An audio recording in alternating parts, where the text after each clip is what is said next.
Okay.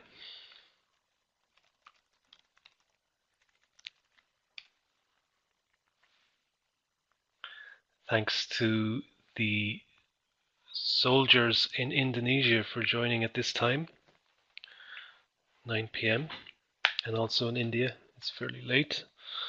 So, with those poor creatures in mind, let's get started, and whoever else joins can catch up in their own time.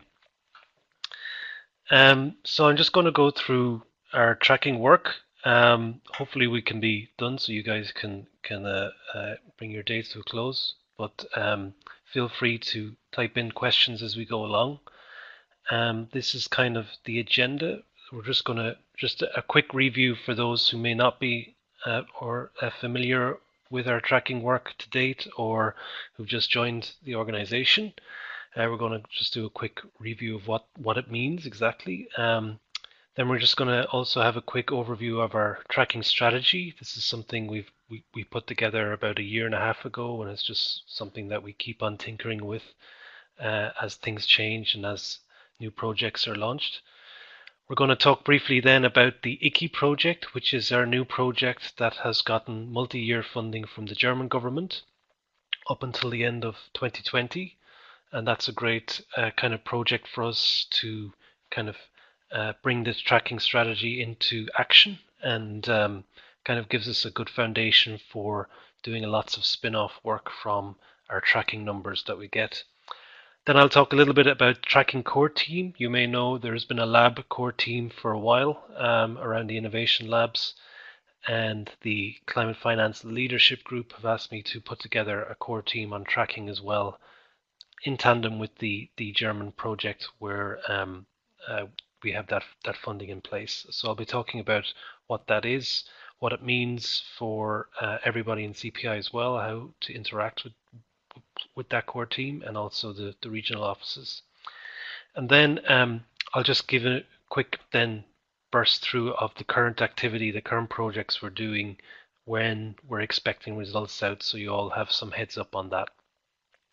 And if you'd like to participate in any reviews on that, then do let me know. Okay, so getting into it, this is, the holy grail of climate finance tracking. This is the global landscape of climate finance. The last one we published in November last year, 2017. For those of you who are new or who don't know, this is something we've done since 2011, when the whole question around 100 billion per year after the Copenhagen Agreement was achieved was on the lips of many people in the negotiations as well as in the climate finance community. And there was a real lack of any information or data about what that 100 billion could be, where it would come from, how it would be financed. And so there was a requirement really for a foundational baseline set of knowledge about what those questions were in the current status. And so that's what we've been doing since 2011. We've done it always internally funded over since 2011. And now with this German funding, this will be the first time we'll have a dedicated external funder for the next edition of the landscape in next year. Last year was also the first time we did it over 2 years. We had done it annually up until then, but we decided to skip it in 2016, where we would have looked at the data in 2015, and we did those 2 years in last year in 2017.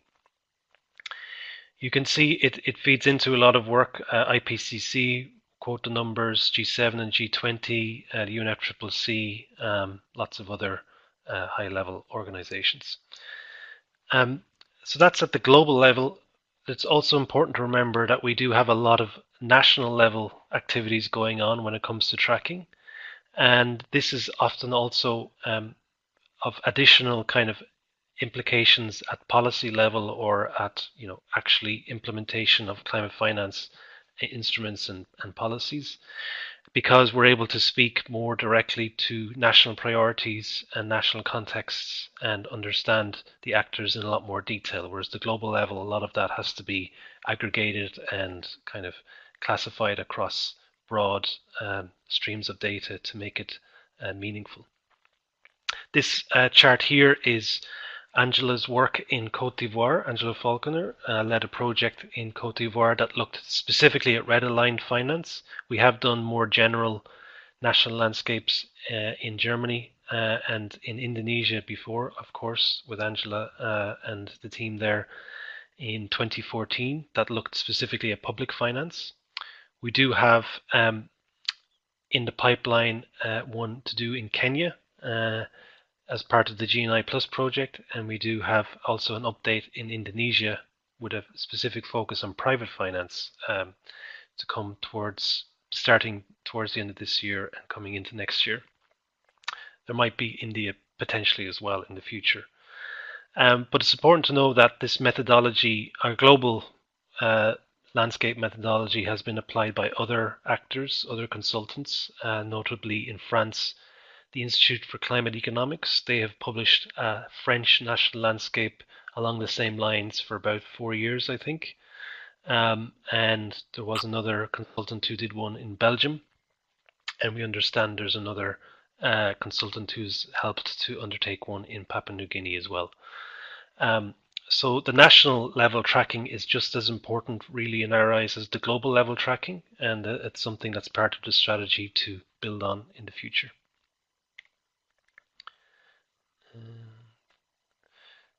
Then we also wanted to highlight what we've done at sector level, or there's further kind of areas where we've done some deep dives.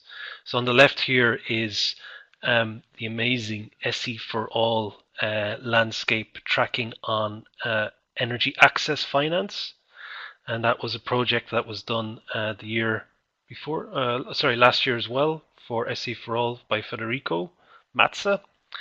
And again, in similar to the national level, this gives you a bit more information, a bit more meaningful analysis to be done when you get to subsector technologies or benefits or impact measurements.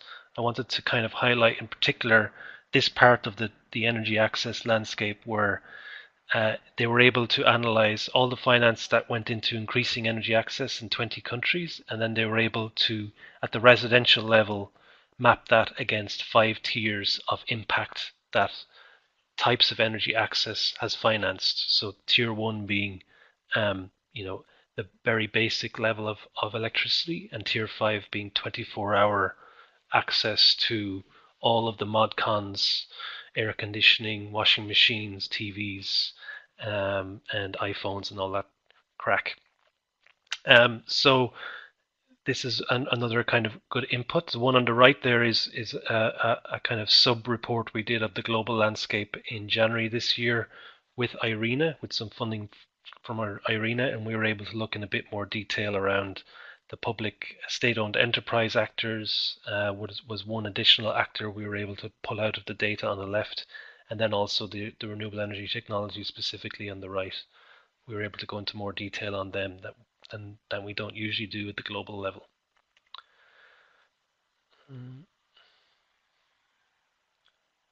Did I go back? No. So then I also wanted to highlight kind of other tracking work that we've done with the IDFC, which is the International Development Finance Club. IDFC is a group of about 24 national, regional, and bilateral development banks. Some of them are big players like KfW, the German Development Bank, AFD, the French Development Agency, JICA is the Japanese International Cooperation Agency. Also, meaningful data is also gathered from China, because the China Development Bank is a member of IDFC. And we have, last year we helped them do their green finance mapping report. It's something that allowed us to expand our coverage of those type of actors. Before, we always got data from the 6 multilateral development banks. That's the World Bank, IFC, EIB, EBRD, Asian Development Bank, African Development Bank, etc. But this IDFC work has helped us to kind of expand that development finance coverage. And it means that we're able to get kind of insights into how these organizations are developing or incorporating climate finance over time. This is one graph that we did as part of last year's report, where on the x-axis there is kind of the size of the bank, how much billions that they have on their balance sheet. And so, you have two graphs there. One is members that are less than 10 billion, so like relatively small members. And then on the right, you have members that are greater than 10 billion, so quite large ones. So you'd have the big players like CDB and KfW on that side. And then on the y-axis, the 0 to 70% is the percentage of green finance in their overall new lending that year. So in 2015, these are the orange dots represent 2015. So you can see the smaller institutions range from like 1% to 60% of green financing as part of their overall lending that year. Then we were able to overlay that with 2016, and you could see where the same institutions had gone up or gone down over from 2015 to 2016. So you can see that if the green dot is below where the orange dot is, then they've gone down in terms of how much green finance was a percentage of their overall lending in that year. So I just wanted to highlight that work as well, just to give you a sense that tracking is not just about the Sankey and getting a view of that visualization about where flows are going, but it can also give us a lot of insights about what's happening at institutional levels and how institutions, especially DFIs, which are very important in the overall scheme of things, are changing. So I'll be going back to some of that at the end of the webinar when we talk about what's coming up. But for now, let's get stuck into our tracking strategy.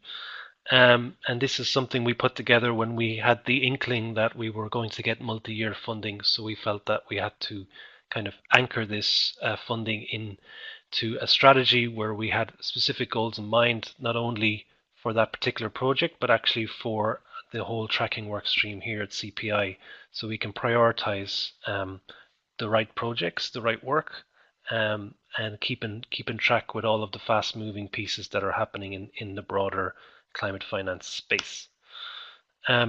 So if you remember the global landscape, the goals of that have been pretty straightforward. Give an annual number of what's happening in the space. The scope has been kind of very broad in that it's a very detailed scope. We require typically about 6 variables of each financial transaction to be able to include in the landscape, from where the money is coming from to who it's going to, the instruments that are being used, the sectors and the regions that are being used. How we've done it so far has been, a CPI team that has been doing the landscapes. Most of the time, the project manager would change every year. We've done surveys with the MDBs. We get data from Bloomberg New Energy Finance, that's BNEF. There's also the OECD data to interpret, and it's all been done on Excel. And then the nature of that work itself then means that we get the project level data, but the focus is very much on primary transactions. So that's new investment that's gone into new projects every year. And what we hope to do with our tracking strategy now is kind of anchor it in a much more ambitious, broader goal. And that is kind of not only to track kind of annual finance flows into new projects, but to try to track all flows to as much as we can. So that would include things like refinancing, if possible. And that would allow us to develop multiple spin-offs, not just an annual number, but more deep dives into various questions and answers about how finance is flowing, who's providing it, who's providing refinancing, who's providing more pre-financing, as it were, before new projects are done, and who's developing the financial capacity of the system as a whole. That means that we get more broader in terms of financial actors. We can look more at institutional investors than we currently do without a solely primary finance focus. We can go broader in financial instruments, being a bit more detailed than we currently are if we look at capital markets like bond markets and listed equity in those areas. It also means that if we can try to provide different types of sector and geographical classifications that we can respond to different people's needs. At the moment, for example, our sector classification is based on OECD, non-OECD lines, and to various degrees we could provide different types of regions and classifications for that based on the needs of the client. And then the other kind of thing to remember in scope is we need to get a better understanding of what impact is the finance is actually doing. It's very well being able to answer that main research question of how much finance is flowing, but then what you really want to know is what the dollars are doing on the ground. Is it mitigating climate change? To what degree? Is it part of the transition? Are we on progress? And similarly on the adaptation side, how much is being made resilient? How much value of the economy in general is being made more climate resilient? How we are going to do this is a bit different from before. As I said, we're hoping to have a core CPI team that is on tracking year on year, so that there isn't an annual kind of offload and onboarding of new team members to the tracking work. We're going to try to be a bit more coordinated across different offices, and we're going to explore and identify the best way to set up an internal database query system so that more people across all the projects can access landscape data, use it for your own projects in referencing to it, and it won't be just based on an Excel database that is very hard to interpret. Okay, what that means then in terms of implementation. So there's 3 kind of building blocks to how we want to implement that strategy then. They are around data, partnerships, and impact. And first tackle is data. So that's basically, like I mentioned, getting a secure database infrastructure in place. This is what we have going for us in the current funding from the German government. Automating those inputs as much as possible. At the moment, it takes a long time to clean and classify the Bloomberg New Energy Finance data or the OECD data.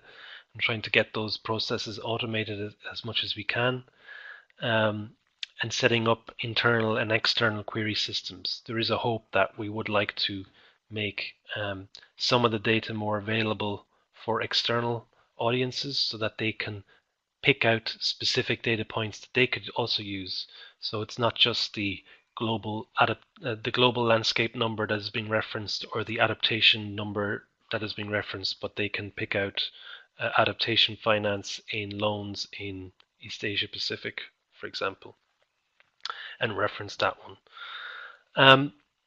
It also means that we need to find new and detailed data sources to fill gaps. So there are quite a lot of gaps. There's usually one slide that we show people of the gaps that are data. I haven't included here just because it's a bit too much detail, but particularly in private finance, we need to figure out ways to cover data gaps in energy efficiency, particularly buildings and industry sectors.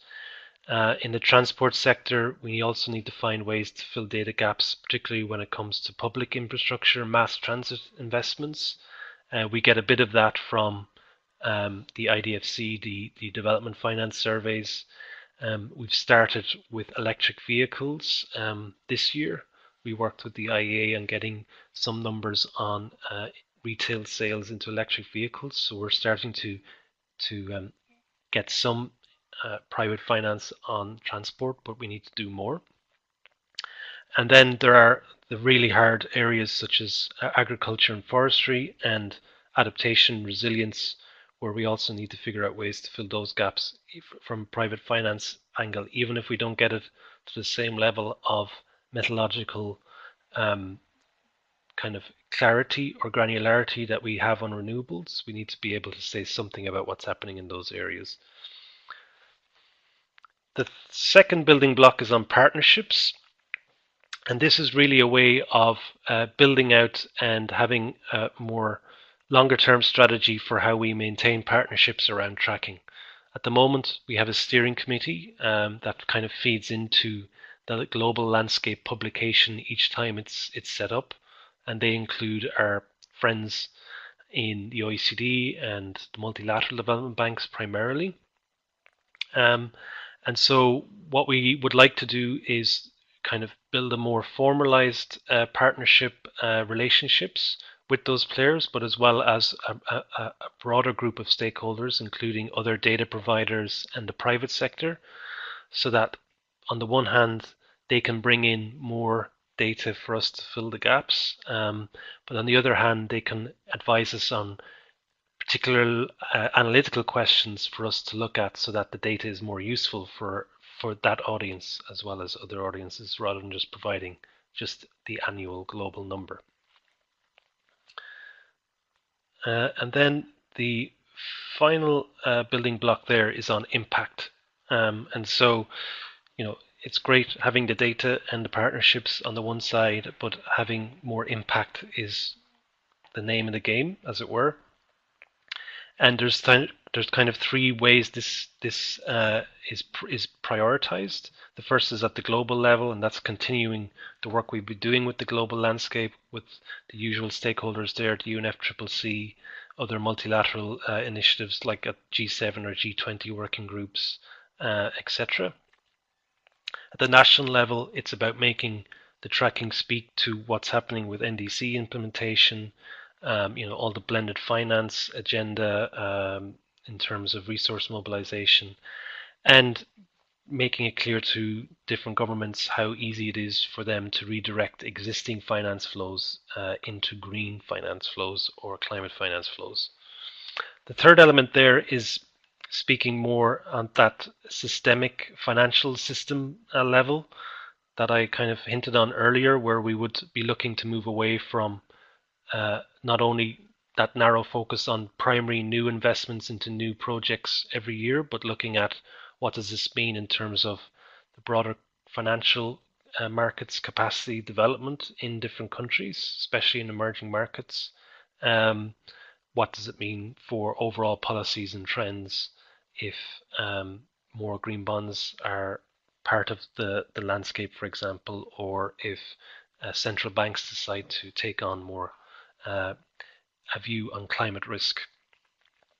So through that kind of lens, we can get an insight about what that might mean for actually new investments at the global level or at the national level. So it's all part of the same research questions set, but we're trying to link it a lot more in a more coherent way. So let me talk quickly about this new project specifically. We have a working title at the moment called Making Climate Finance Tracking Count, inspired by Mr. Trump. For all the things you can say about Mr. Trump, he does, know his way around marketing to some degree.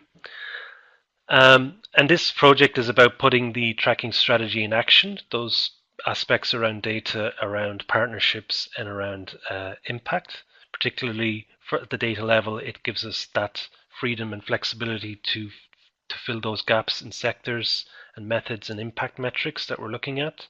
At partnerships, it allows us to establish a platform under this project with those private and public sector stakeholders. And it also, at the impact level, it allows us to kind of help develop more tools and analysis at country level, especially in developing countries, to broaden out our tracking impact work. So it's not just the global level that people see. One thing I should also mention in the data part is that it is allowing us to kind of also implement the internal database system that we're looking at, so away from Excel. This is how the project is set up. I won't go into the proposal outcome, it's all project management speak, but that proposal is in Dropbox if you want to take a look at it. But in generally, there's 4 work packages. The work package 1 is very much a back back office type workshop where we work on our methodology, we work on our database system, we work on relaunching the website to allow people to kind of pick out some data points that they might need. The second work package, platform and analysis, is very much then the front office type work package. It's about setting up that platform. It's about delivering the global landscape next year in 2019. It's about delivering about 5 to 6 analytical briefs that are driven by those partners in particular and what those partners' needs are, and based on the data that we gather and clean over the landscapes over the years. And it's also about allowing us to host the San Giorgio Group event. SGG is our annual event where we talk with our partners about various things around climate finance. The third work package there is around support to the UNFCCC in particular. There's some funding and time set aside there for supporting the UNFCCC's biannual assessment in 2020 as well as this year.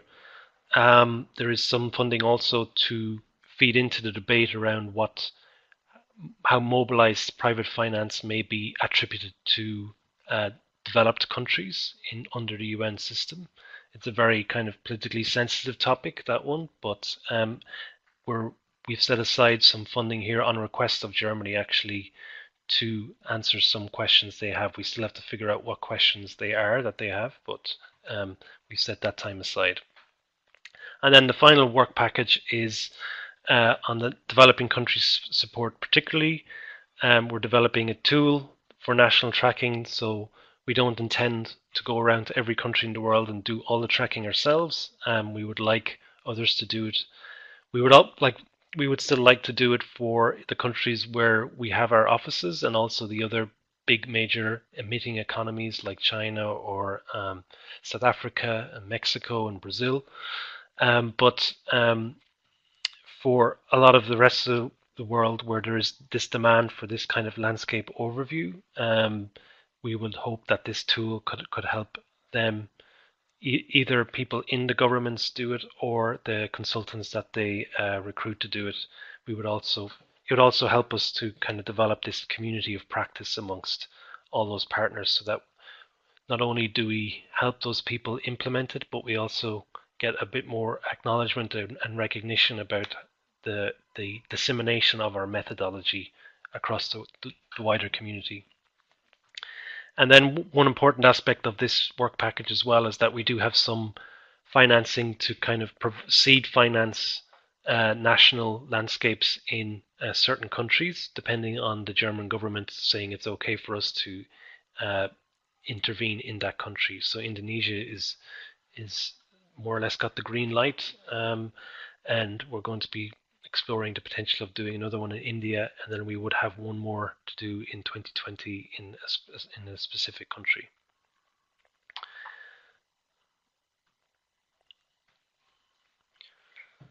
So let me go on to the tracking core team.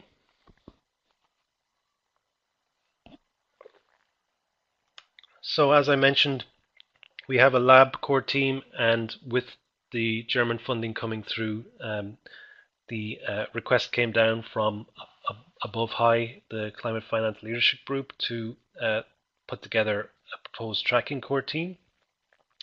So basically how this works, generally it's still something that's obviously under the Climate Finance leadership teams, Barbara and all the gang, who are still very much responsible for a lot of the strategic and network and business development and staffing aspects across the climate finance team in general. But as you can see there on the left then is the tracking core team, where it's kind of, there's two kind of by focuses. None of them are, there's not one that is more prioritized over the other, but in tandem with our strategy, there is a global focus and a regional or national level focus. And that means there would be a global coordinator, a database owner in terms of somebody who's in charge of kind of maintaining the data side of the operation, the kind of internal query system database, also maintaining the quality of the data that's inputted and that comes out of that system as well. Communications play a vital role, as we all know, in CPI, and this is no different. And then at the national regional level, there is enough work or enough potential work to allow someone to take on the national landscaping development lead. So although in reality there's a lot of overlap between the global landscape methodology and national landscape methodologies, there's also a lot of opportunity to make national landscape methodologies more impactful, and so this person would take a lead role in coordinating that work, as well as being able to help develop the business around the available tool and any specific national landscape contracts that we might be able to get. And that person would also then liaise and coordinate with a lot of people in our regional offices in India and Indonesia and San Francisco and Brazil to some degree. And the people in those offices then would be kind of have two main functions. One is that at the internal level, they would be the kind of go-to person in that office around the database and helping people access the database and numbers if they want it and showing people how to use it. But at an external level, they would also be helping develop relations with local stakeholders, local governments, and in the region as well, in tandem with the national landscape lead as well. And so it's important to kind of not think that these people in the tracking core team are 100% of their time devoted to these activities. It's not the case. There isn't a hard number. Some of them are more than others, but it would range from like 25% of their time to 100% of the time, depending on that on those positions. But these are more about the different kind of responsibilities that these people might have and how they kind of interact with each other. Then the two boxes there on the right are about really how that works with the rest of CPI. And it's not the case that only tracking projects are to be done by people in the tracking core team, or even only the parts of projects that relate to the tracking numbers are to be done by people in the core team. But it's just that these people in the core team are at hand where they know that this is kind of part of their job description, as it were, to keep these things ticking over and to be at hand for different project teams if questions come at them. So there are plenty of other people in CPI who have lots of expertise and experience and specializations in loads of areas that are relevant to tracking as well, and they would make up part of project teams as much as any member of the tracking core team.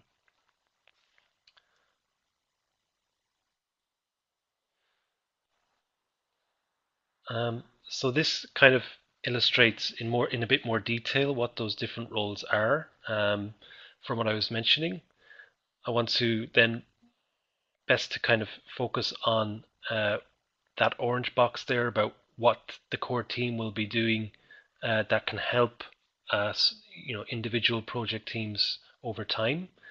That is, having a common rule book around how we classify actors and sectors and instruments, how we account for climate finance, so that across projects that we're referencing the same numbers in the same type of way, so that there is a more defined CPI way of referencing global investment numbers.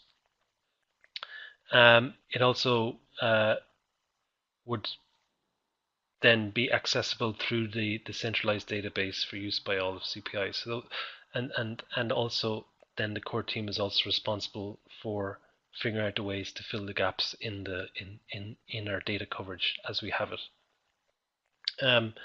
So that's kind of how, like, what the core team does that can feed into all of CPI projects, and CPI projects in turn can help feed back into the core team, giving us opportunities, for example, for improving data coverage in areas that we haven't looked at before, and in sectors or in financial markets or in regions, etc.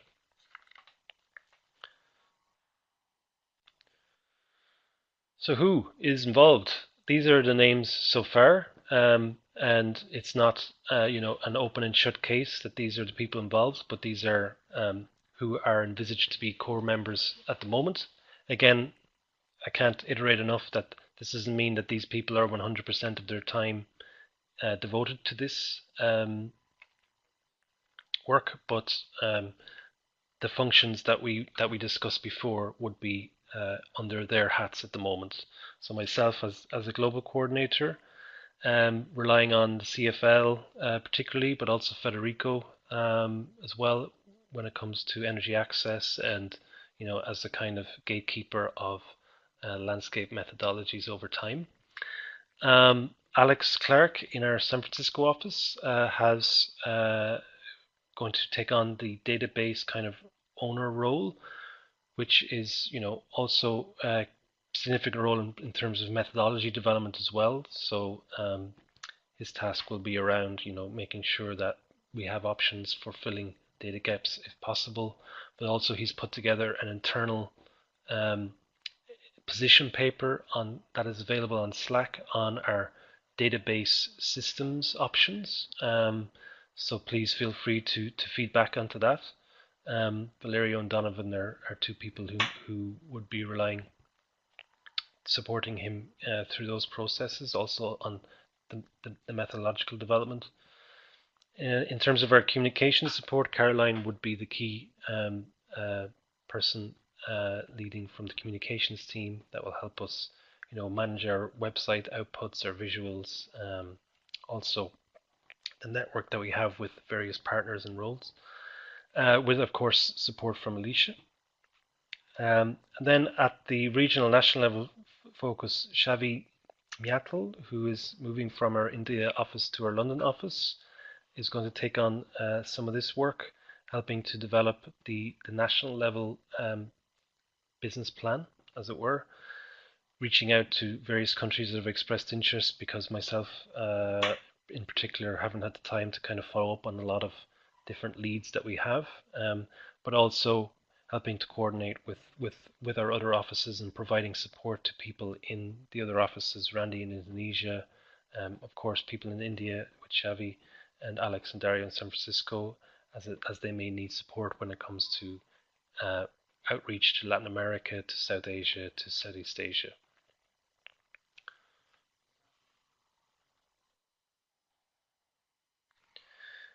I won't go into too much detail in this slide, but we do have kind of some split about what types of organizations and what this means from a business development point of view. This is obviously one of those living documents that changes all the time, but we've kind of split it fairly balanced between what Barbara and the relationships that she's responsible for, the directors and the CFL in terms of their regional kind of focuses, as well as the global coordinator, as well as the national lead and local tracking kind of reps. I won't go into it in detail, but it's up there for you guys to pursue, and know that if you do know of a new business development opportunity or a new relationship that has been established with a potential funder or potential client, that we can refer to it through this kind of structure. Then I'll just sign off with kind of the things to come in our current activity. The sequel's coming up at the end of this year. We will have, I've just done the preliminary analysis for the IDFC Green Finance Mapping, so we're going to be publishing 2017 numbers for them. That's towards the end of this year,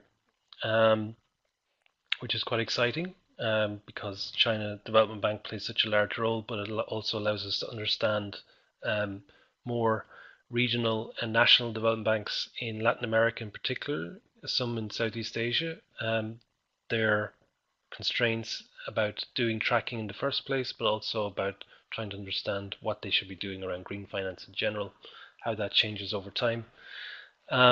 And for the first time this year, they've agreed that they will publish institutional level data. So we will be allowed to publish a table that has, of all the 23 members, what they each individually did. Before it was all anonymized and aggregated.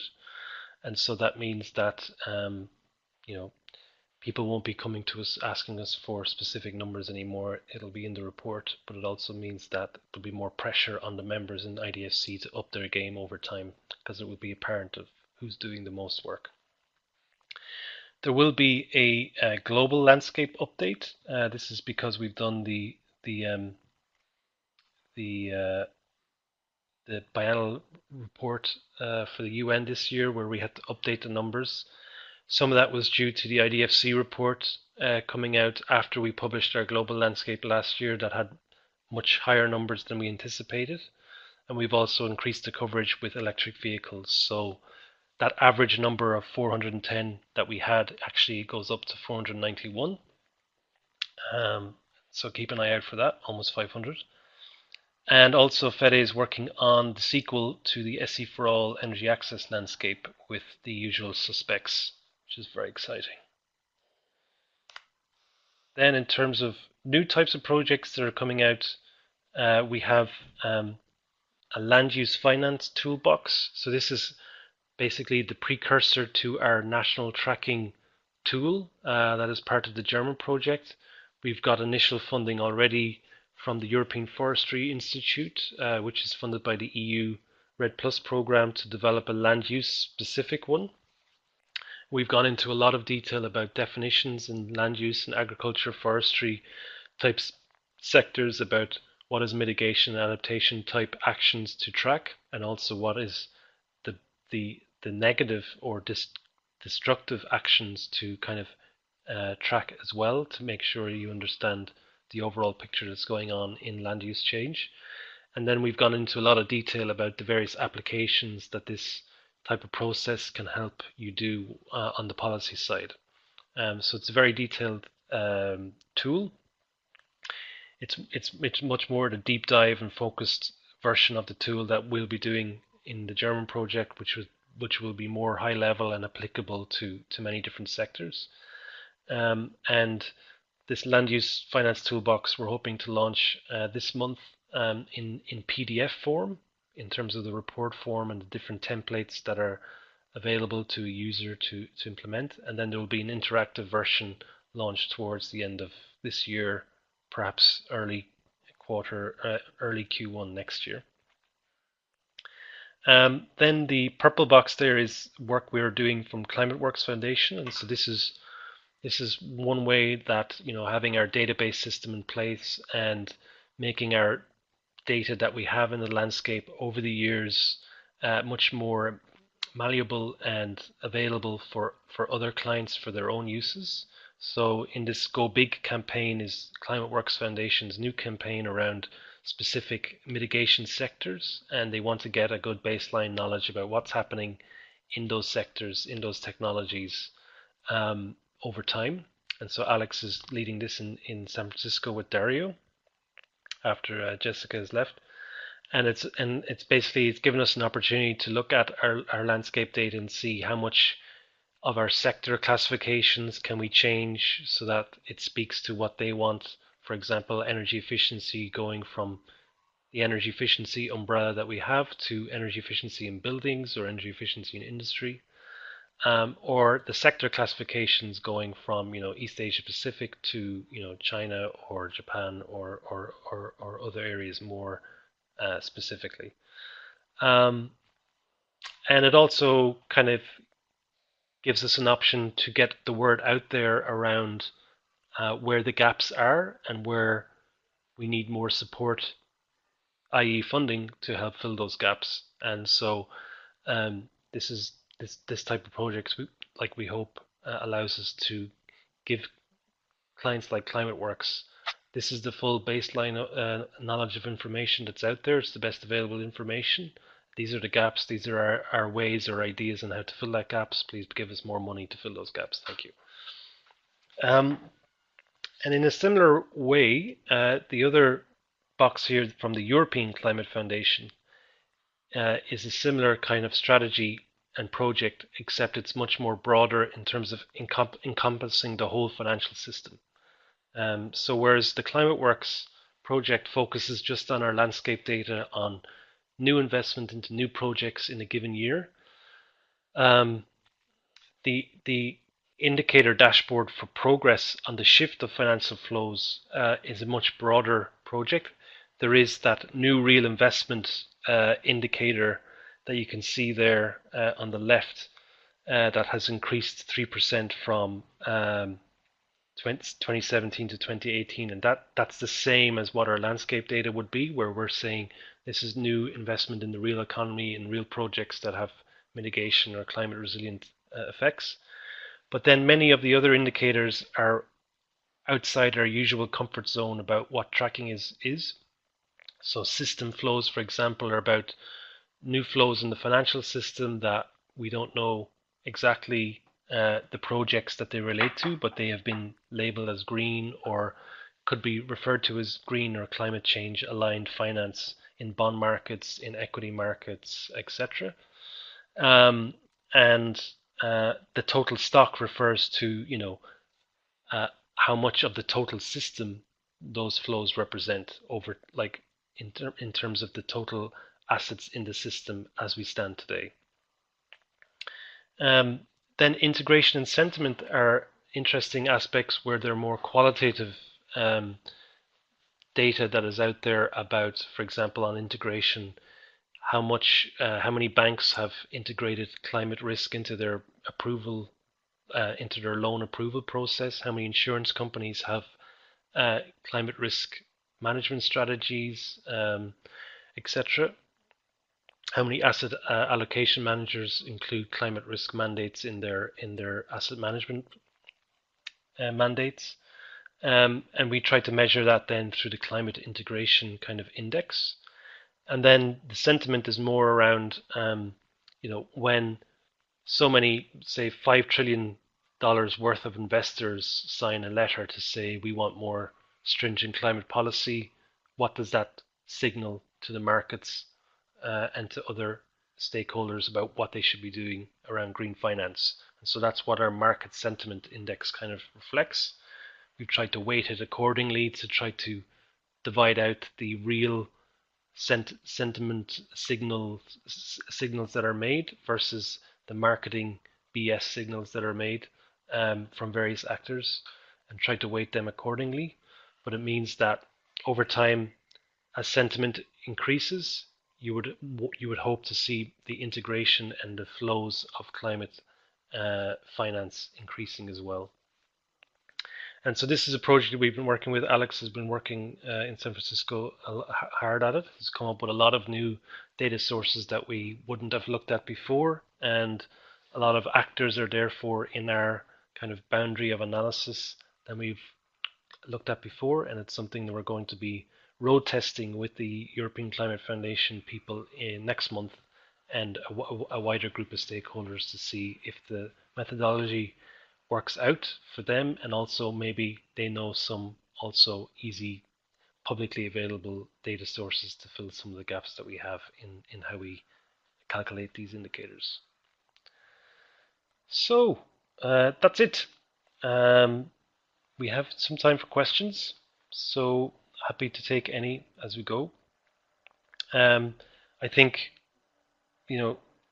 while you may be thinking of questions, how you guys can get involved more directly is in responding directly to some internal position papers we're developing as part of the German project around how we will build out our tracking infrastructure internally so that's more available for everybody. So as I mentioned before, Alex has put up an internal paper on our database infrastructure options. We've been looking at things like SQL as a language to use on databases, and so a lot of this can be derived from you when you guys say how would you like this to work in your day-to-day. How would you like to be able to access it? What type of data points do you want in particular? The other paper we're going to be circulating internally is on the methodological review of how we do the landscape, and that will have an overview of how we're going to approach filling specific gaps, but it'd be great if any of you can also take a look at that. You may have ideas, or you may know of particular sources of data that we could use, or strategies of how to get to that data. And similarly, when it comes to business development, you all have relationships with various